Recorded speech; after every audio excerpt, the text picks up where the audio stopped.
Alam mo bang ang mga pusa ay nagkakasakit, nanghihina o kaya naman napupunta sa pagkawala kapag nakakaranas sila ng pagsipsip ng maraming negatibong enerhiya.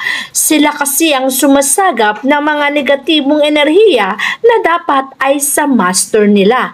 Kaya naman bigla-bigla silang manghihina at kaya naman ay mamamatay na.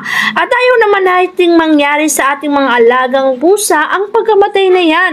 Gusto natin silang alagaan at ingatan. Kaya naman sa pamamagitan ng paglalagay o pagsasabit ng crystal ball o gawing kwintas ang crystal ball sa mga pusang alaga, mapoproteksyonan sila laban sa mga negatibong enerhiyang nasisipsip nila.